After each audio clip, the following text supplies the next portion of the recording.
보통 이사야 7장 10절부터 16절, 마태복음 1장 21절부터 23절 이 말씀을 가지고 많은 목사님들과 교회에서 하는 설교가, 여러분, 예수님께서 태어나실 때 성령으로 잉태하셔서 태어나셨는데 동정녀 마리에게 낳으시고 그 낳으신 것을 임마누엘이라 하라 하는 그것이 이사야 예언서에서 기록되어 있는 것을 인용해서 이사야의 예언에 이루셨다라는 이야기들을 설교로 많이 합니다. 그래서 이사야에서 한 처녀가 잉태하여 아들을 낳을 것이니 그의 이름을 임마누엘이라 하라 하는 것을 예수님을 가리켜서 하시는 말씀이다. 그리고 임마누엘은 하나님이 우리와 함께 계시다라는 설교에서 그칩니다. 이런 설교는 많은 한국교회에서 하는 다 들어본 설교일 거예요.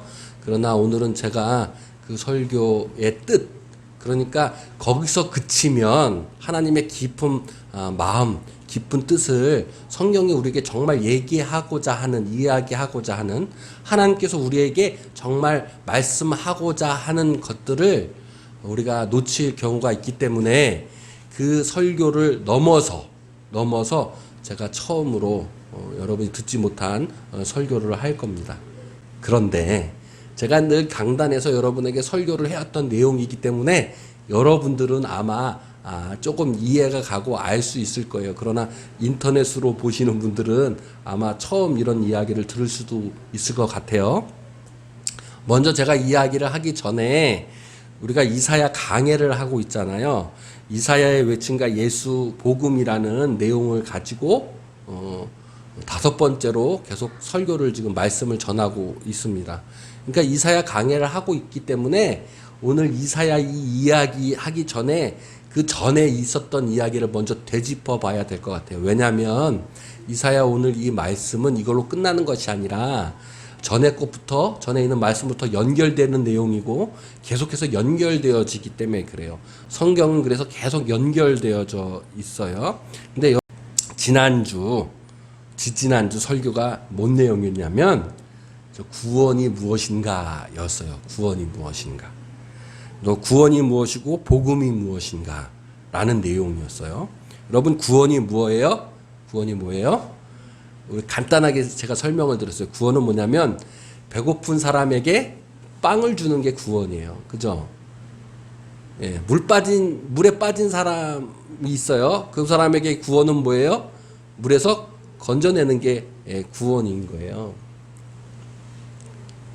우리 영혼이 죽어가고 있어요. 우리는 죽을 수밖에 없는 영혼인데 그 영혼을 살리는 게 구원인 거예요. 믿음의 결국은 그러니까 영혼 구원인 거예요.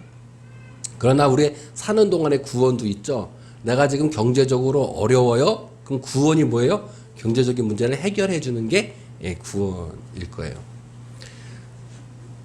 그럼 복음은 뭐예요? 기쁜 소식이잖아요. 자, 배고파요. 배고픈 사람에게 빵을 주는 게 구원인데 복음은 무엇이냐면 저쪽에 가면 빵을 줍니다 라고 소식을 전해주는 게 복음인 거예요. 기쁜 소식이잖아요. 그럼 배고픈 사람은 어떻게 돼요? 그 기쁜 소식, 복음을 듣고 그 빵을 주는 곳으로 가야 될 거 아니에요. 그죠? 그래야 구원을 받는 거예요. 그래서 우리가 늘 많이 듣잖아요. 복음을 믿음을 통해서 구원을 얻는다. 그렇잖아요? 복음을 믿어야 돼요. 복음을 믿지 않으면 어떻게 돼요? 저기 가면 빵 줍니다 라고 얘기했는데 거기 뭐 빵 주겠어? 거기 빵 안 줄 거야 하고 믿지 않고 안 가면 왜 빵을 얻을 수가 없는 거예요. 구원을 얻을 수 없는 거예요. 구원은 그러니까 복음을 믿는 믿음으로 구원을 얻는 거예요. 자, 이게 지난주 설교였어요. 지지난주 설교. 그럼 지난주의 설교는 뭘까요? 자, 구원은 그런 거예요. 구원은 그런 건데 구원은 지금 현재 있어요, 없어요? 있어요. 구원은 있는데 사람들은 왜 구원을 얻지 못할까? 듣기는 들어도 왜 깨닫지 못할까? 이게 지난주 설교 내용이었어요. 기억나세요? 기억나세요? 왜 우리는 복음을 듣고도 깨닫지 못할까? 우리는 구원이 지금 있어요. 구원이 있는데 왜 사람들은 구원을 얻지 못할까? 이런 질문이었어요. 이사야에서는 어떻게 이야기했냐면 사람이 듣긴 들어도 구원을 얻지 못하는 이유, 구원이 있는데 구원을 얻지 못하는 이유는 네 안에 네가 많아서야 라는 거예요. 네 생각? 내 생각? 그러니까 내 생각? 내 지식? 내 경험? 내 아집, 내 욕심 때문에 듣긴 들어도 빵이 거기 있으면 거기 있어요. 빵이 저기 있어요. 라는 복음을 듣긴 들어도 내 생각, 내 경험, 내 의지, 내 이익 때문에 내 생각엔 거기 가면 없는데 내가 경험하기로 가면 거기 가면 빵을 주질 않는데 라는 것 때문에 거기 가지 않는다는 거예요. 결과적으로는 뭐예요? 그러니까 듣긴 들어도 깨닫지 못하는 이유는 내가 너무 많이 알아요. 난 다 알아. 내가 경험해 봤더니 거기 가면 빵 안 줘. 다 알아. 나는 다 알아. 내 생각, 내 지식, 내 경험 때문에 내 육체의 것, 이것을 간단하게 뭐라면 내 것 때문에 지금 구원이 있는데도 구원을 받지 못한다는 거예요. 듣긴 들어도 깨닫지 못한다는 거예요. 그러면 어떻게 해야 되냐? 나는 모릅니다. 내 것은 없습니다. 내 것을 제거해야지만이 내 안에 지금 계시는 성령이 하나님의 것이 드러나서 그래서 내가 빵이 저기 있습니다 라고 얘기하는 그 복음을 듣고 그 성령의 움직임에 따라 가게 된다는 거예요. 내가 너무 많이 알고 있으면요 아무리 누군가가 나를 조언해도 듣질 않잖아요. 나는 모릅니다 할 때 누군가가 나에게 가르쳐주면 그것을 배울 수 있는 거예요. 내 고집, 내 생각, 내 경험대로 하면 절대로 그러니까 구원이 있어도 구원을 얻지 못하는 거예요. 빵이 저기 가면 있는데 빵을 얻지 못하는 거예요. 자, 그럼 내 안에 내 것을 제거하면 하나님의 것이 드러난다고 했는데 내 것을 제거하기 위해서는 어떻게 해야 합니까? 라는 문제가 생기죠. 그럼 내 안에 지금 두 가지의 마음이 있다라고 말씀하고 계시는 거예요. 내 것과 하나님의 것이 두 가지가 있는데 그럼 내 것을 없애면 하나님 것이 드러나는데 그러면 내 것을 어떻게 없앱니까? 이것이 문제인 거예요. 세상의 것, 육신의 것, 내 것, 내 지식, 내 의지, 내 이익, 육신을 탐하는 것들, 세상을 향해 있는 마음들, 이것을 어떻게 내려놓을 수 있습니까? 그것을 내려놓고 어떻게 구원을 얻을 수 있습니까? 그 문제를 해결하기 위해서는 오늘 이사야에서 이야기하고 계시는 결론의 핵심의 이야기는 뭐냐면 먼저 하나님의 징조가 있다라는 거예요. 하나님의 징조가. 다시 말해서 구원을 얻기 위해서는 징조가 있는데 그 징조를 구해라 라고 이사야에서는 지금 오늘 이야기하고 있어요. 다시 바꿔 얘기하면 이겁니다. 구원의 문제예요. 내가 삶에 문제가 있어요. 어떤 어려움이 생겼어요. 삶에 괴로움이 생겼어요. 인간적인 관계에 문제가 생겼어요. 경제적인 문제가 생겼어요. 내가 배고파요. 내가 정신적으로 우울해요. 어떤 사람과의 관계에서 내가 상처 입는 어떤 마음들이 있어요. 해결되지 않는 사회적인 문제가 있어요. 그럴 때 내가 구원을 얻어야 되잖아요. 구원을 얻을 때에는 무엇을 구해야 된다? 하나님의 징조를 구해야 한다라는 거예요. 먼저 그 문제를 해결하기 위해서는 징조를 구해야 돼요. 징조가 있어요. 무슨 징조일까? 오늘 그것을 오늘 이사야에서 이야기하고 있습니다. 흥미진진하나요? 재미있어요? 궁금하세요? 여러분 삶의 문제를 해결하고 싶으세요? 그러면 징조가 있어요. 징조를 구해야 돼. 그 징조를 구하면 여러분 삶의 문제가 해결된다는 거예요. 자, 징조를 히브리어로 오지라고 이야기해요. 오지, 징조를 히브리어로 오지라고 얘기하는데 이것을 영어로는 어떻게 번역했냐면 사인이라고 번역했어요. 쉽죠? 여러분 징조가 뭘까? 징조는 영어로 번역을 사인. 사인이 뭐예요? 사인이? 사인? 이게 사인하는 거 말고 이렇게 사인하는 거 말고 내가 사인한 것도 맞아요. 내가 나를 대표해서 사인하는 거잖아요. 그죠? 사인이라는 영어를 우리 한국말로 쉽게 더 번역하려면 뭐냐면 기호라고 할 수 있죠. 표시 또는 표준, 상징 또는 히브리어로 말로는 경이로운이라는 뜻도 있어요. 경이로운. 우리 쉽게 이렇게 생각해 봅시다. 사인을 생각해 볼게요. 내가 어떤 계약서 이렇게 사인을 싹 했어요. 그러면 뭐예요?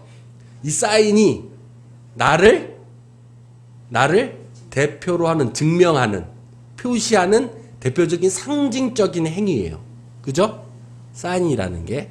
그러니까 징조라는 이 히브리어의 오지라는 뜻은 어떤 기호, 표시, 표준, 어떤 상징을 뜻하는 단어예요. 그리고 이 오지라는 히브리어의 징조, 이 뜻의 속뜻은 무엇이 담겨 있냐면 그 상징, 기호, 표시, 표준이라는 그 안에 어떠한 의미가 담겨 있냐면 하나님의 임재, 그리고 하나님이 개입에 대한 보증, 증거, 이것을 징조라고 이야기하는 거예요. 자, 쉽게 다시 한번 우리 계약서에 사인하는 거 생각해 봅시다. 우리가 상징적인 행위로 표시했어요. 사인을 표시했어요. 그러면 사인에는 지금 뭐가 들어있는 거예요? 내가 지금 그 사인 안에 내 임재, 그쵸? 내가 이것에 개입했다라는 의미를 담고 있는 거예요. 맞나요? 네. 맞아요? 그래서 오지는, 이 징조는 그러니까 하나님이 임재하고 하나님이 개입해서 그것을 보증하고 증거로 삼고 표시하는 상징이라는 의미를 담고 있는 거예요. 여러분, 하나님께서 이 땅에 임재하셔가지고 이 땅의 구원의 역사에 개입해서 확증시키고 보증시킨 것이 무엇일까요? 그것이 예수 그리스도인 거예요. 맞나요? 맞나요? 예수님이 이 땅에 오심을 통해서 하나님께서 이 땅에 임재하시고, 직접 이 땅에 임재하시고, 하나님께서 이 땅에 직접 구원에 개입하신 것을 확정하시고 보증하시고 표시하시고 상징하신 것이 예수 그리스도라는 거예요. 다시 한번 우리 삶 속에 적용해 봅시다. 구원, 내 삶에 문제가 지금 생겼어요. 여러분, 내 삶에 문제가 생겼어요. 그것을 해결하기 위해서는 먼저 구해야 할 징조가 있어요. 하나님의 개입이 있어야 문제가 해결된다는 거예요. 하나님의 개입이 있어야 문제가 해결돼요. 하나님의 임재가 그 문제 속에 들어와야 그 문제가 해결되는 거예요. 내 삶의 문제, 괴로움 내게 해결할 수 있는 것이 아니에요. 여러분, 여러분의 문제를 여러분이 해결할 수 있다고 생각하세요? 아니에요. 신적인 개입이 있어야지만이 문제가 해결되는 거예요. 구원은 하나님의 임재 개입이 있어야 가능한 거예요. 그래서 우리는 무엇을 구해야 돼요? 하나님의 개입과 임재를 구해야 돼. 그것이 징조를 구해야 한다는 거예요. 징조를 구해야. 그러면 문제가 있어요. 자, 징조를 구하는 방법이 무엇입니까? 하나님이 내 삶에 임재하시고 개입하는 방법이 대체 그러면 무엇입니까? 라는 질문인 거예요. 그 질문에 오늘 이사에서는 방법을 가르쳐주고 계세요. 그 방법을. 놀랍죠? 놀랍죠? 그 방법을 가르쳐주고 계세요. 오늘 본문으로 삼고 있는 10절인데 그 앞절에 이렇게 소개하고 있습니다. 이사야 7장 1절에 우시아의 손자요 요담의 아들인 유다의 아하스 왕 때에 아람의 르시논과 르말리아의 아들 이스라엘의 베가 왕이 올라와서 예루살렘을 쳤으나 능히 이기지 못하니라 했어요. 자, 이게 어떤 거냐면 남유다국의 유다왕 아하스 때 일이에요. 성경은 아하스를 하나님을 섬기지 않고 이방신을 섬긴 악한 왕으로 기록합니다. 이때 이 아하스가 지금 위기를 맞았어요. 무슨 위기를 맞았었냐면 북이스라엘의 베가 왕과 아랍 르신 왕이 둘이 동맹을 맺어가지고 남유대국을 지금 위협하고 있는 상황인 거예요. 지도로 보면 이래요. 지도로 보면 남유다국이 밑에 있죠. 그 위는 북이스라엘인데 베가가 지금 현재 왕이에요. 그 옆에 누가 있냐면 아람 다메섹이 있는 르신이 왕이에요. 옆에 둘이 짝짝꿍이 돼가지고 지금 남유다를 지금 위협하고 있는 상황인 거예요. 지금 남유다는 위기에 맞았어요. 어려움이 닥쳤어요. 인생에 지금 뭐가 생겼어요? 문제가 생긴 거예요. 그럼 어떻게 해야 돼요? 구원을 얻어야 돼요. 문제를 해결해야 돼요. 문제를 해결해야 돼요. 자, 내 안에 문제가 생겼습니다. 내 인생에 문제가 생겼습니다. 그런데 그 문제는 북이스라엘 아람 왕, 즉 내 육신의 법, 육신의 것, 세상의 것, 내 것으로부터 생겨난 거예요. 예? 그러면 하나님의 나라, 성령의 법, 하나님의 것, 즉 남유다국이 지금 위협에 처해 있는 거예요. 지금. 그러면 이것을 해결하기 위해서 지금 내 안에 있는 하나님의 것, 남유다국을 지키기는 것, 이것이 바로 구원이잖아요. 그럼 구원하기 위해서는 어떻게 해야 돼요? 육신의 것, 내 것, 이스라엘과 아람을 지금 제거해야만 돼요. 그죠? 그래야지만이 구원이 일어나는 거잖아요. 위협으로부터 벗어나는 거고 지금 내 안에 있는 모든 문제들이 해결되는 거예요. 내 것을 제거하고 하나님 것이 드러나야 되는 거예요. 그러기 위해서는 지금 징조를 구하라고 하나님께서 말씀하고 계십니다.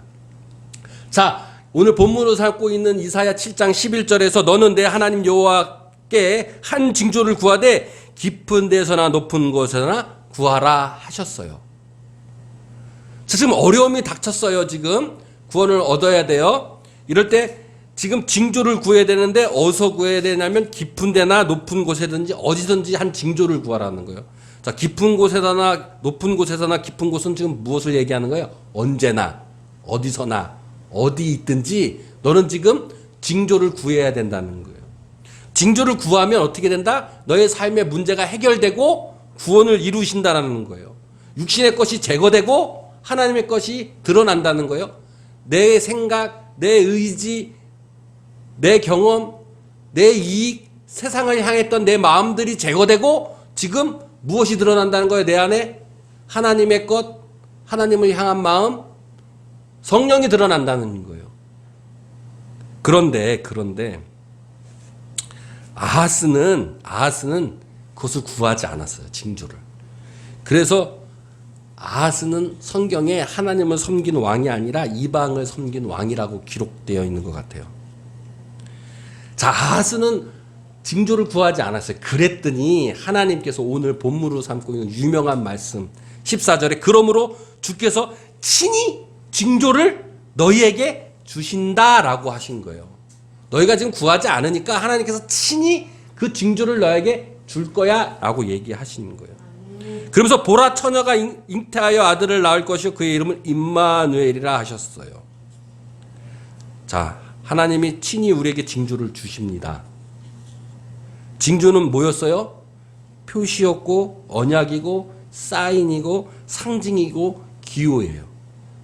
여러분, 상징을 구하면, 이 표시를 구하면, 이 언약을 구하면 구원을 주신다는 거예요.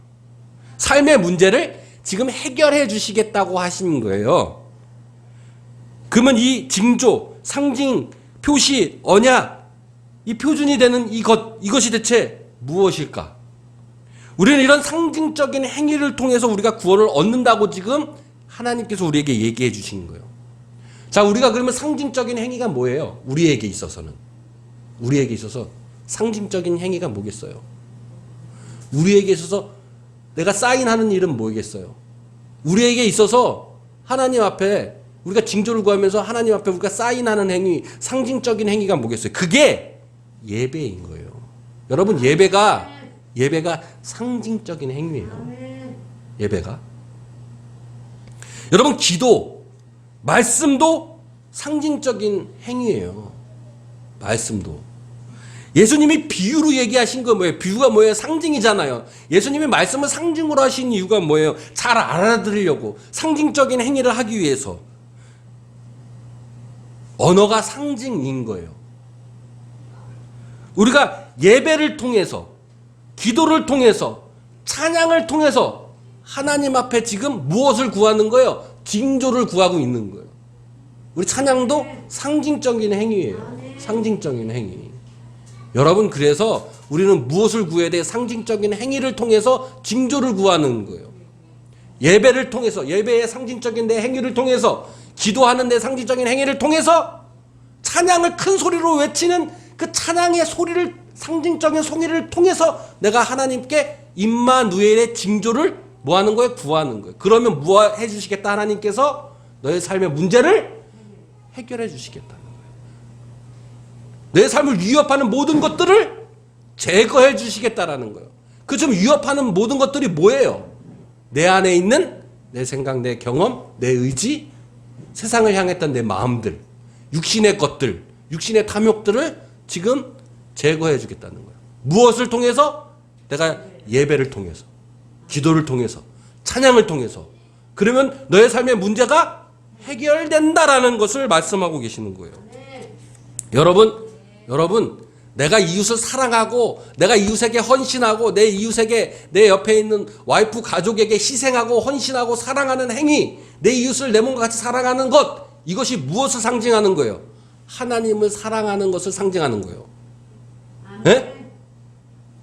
이런 상징적인 행위를 통해서 내가 하나님을 사랑하는 걸 드러내는 거예요.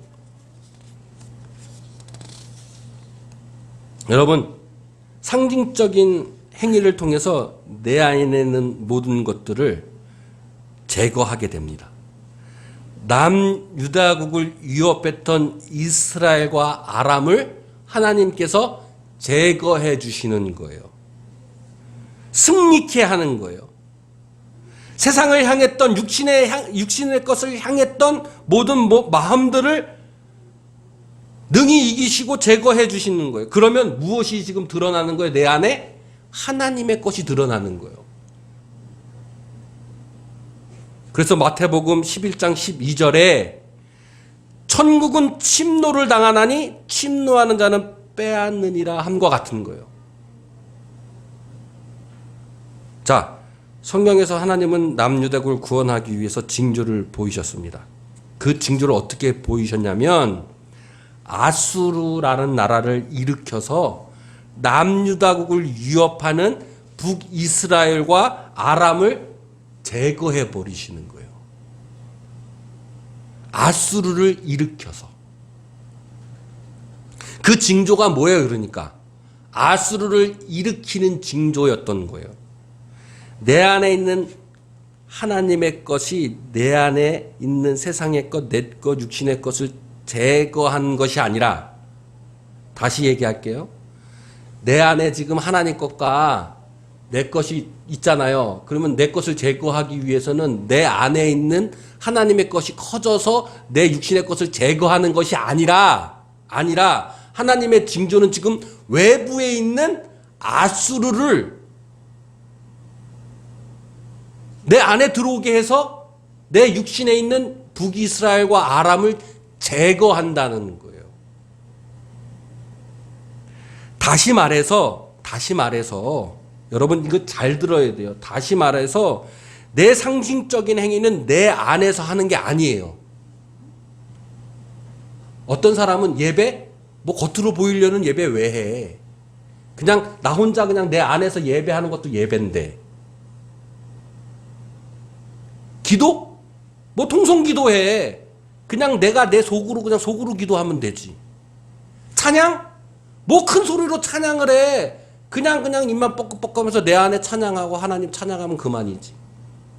이 이야기는 뭐냐면 내 안에 하나님 것과 내 것이 있는데 내 것을 제거하기 위해서 내 안의 것을 사용한다는 거예요. 그것이 지금 아니다라고 이야기하시고 계시는 거예요. 왜냐? 지금 북이스라엘과 아람을 지금 누가 제거하고 있어요? 남유다가 강성해져서 제거했어요? 아니에요. 아수르를 통해서, 외부에 있는 것을 통해서 내 안의 것을 뭐 한 거예요? 제거해버리는 거예요. 그러니까 상징적인 행위는 내 안에서 일어나는 게 아니라 외부에서 일어나야 된다는 거예요. 외부에서.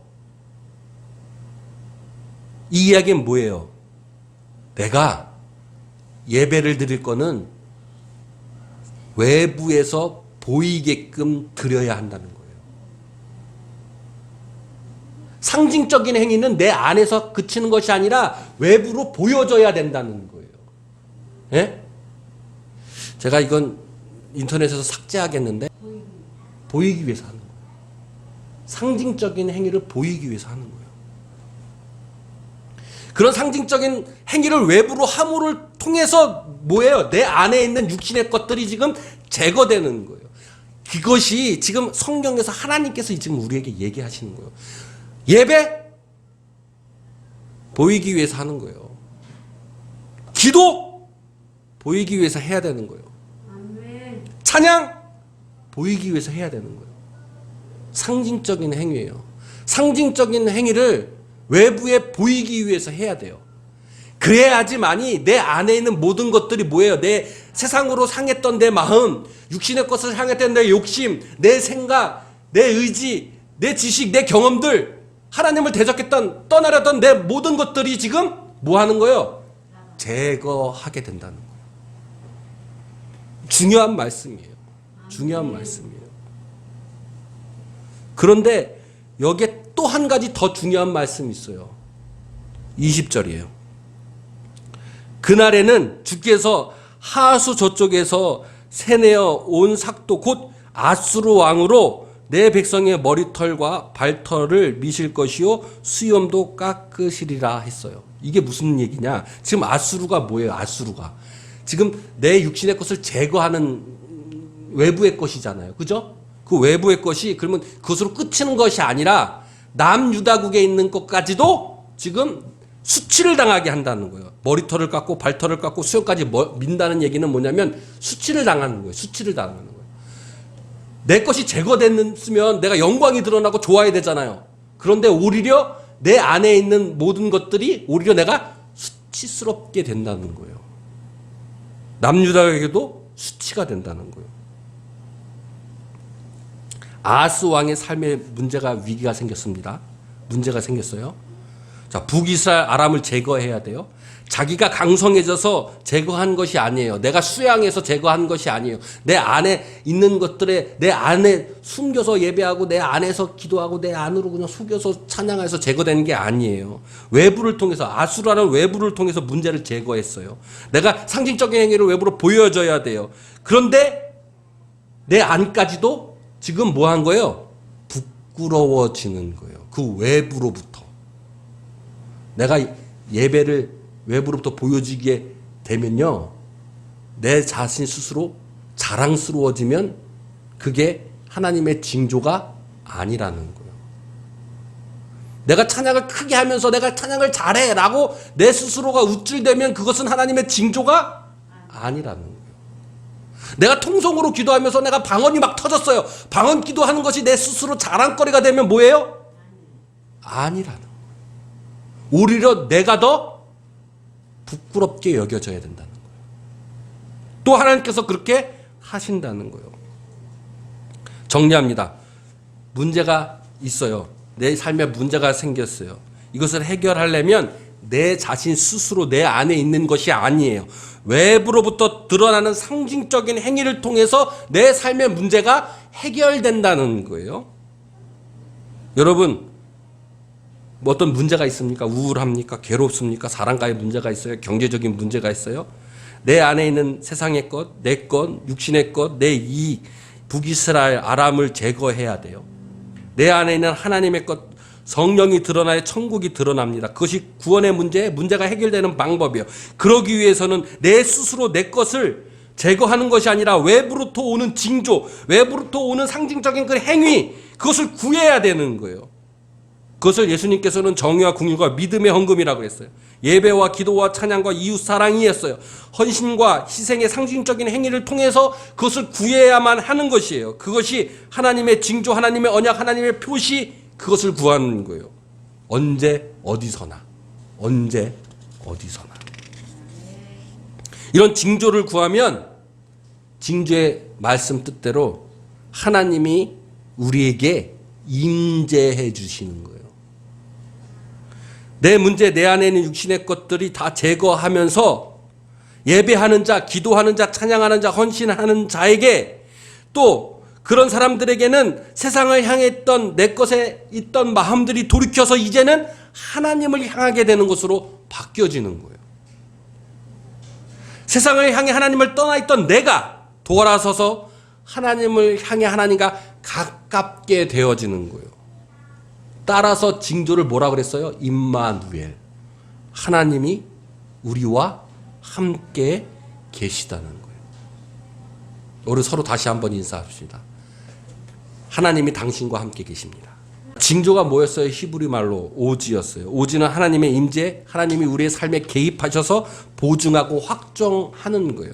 그것은 외부로부터 내가 상징적인 행위, 외부로부터 보여지는 예배, 보여지는 기도, 보여지는 찬양을 통해서 우리가 하나님이 우리에게 임재해 주시고 구원의 역사에 개입해 주시고 문제를 해결해 주시는 확증이며 보증이신 거예요. 그것을 우리에게 직접 보이신 것이 예수 그리스도인 거예요. 이것을 우리는 쉽게 많은 목사님들이 성령 받아라 이렇게 얘기하시는 거죠. 그죠? 성령이 외부로부터 와서 성령이 임하여야 된다 이렇게 쉽게 얘기를 하세요. 이 쉬운 얘기를 저는 되게 어렵게 지금 얘기를 했는데 쉽게 얘기를 하셨어요.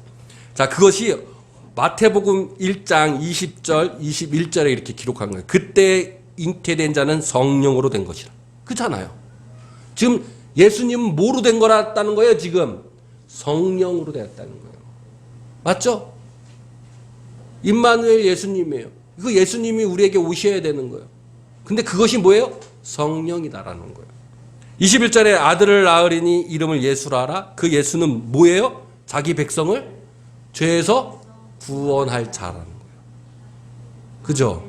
우리가 이런 하나님의 징조를 구함을 통해서 우리가 뭐 하는 게 결국은 구원을 얻는 거예요. 문제가 해결되는 거예요.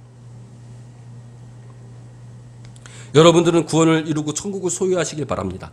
여러분의 문제가, 삶의 문제가 모든 어려움과 괴로움과 아픔과 모든 것들이 치유되시고 문제가 해결되시길 바랍니다. 마지막으로 그럼 우리는 어떻게 해야 되나요? 징조를 구해야겠죠. 세상에 문제가 있을 때 괴롭고 우울하고 병들고 고난될 때 징조를 구합니다. 징조를 어떻게 구하나요? 어디에 있든지 언제든지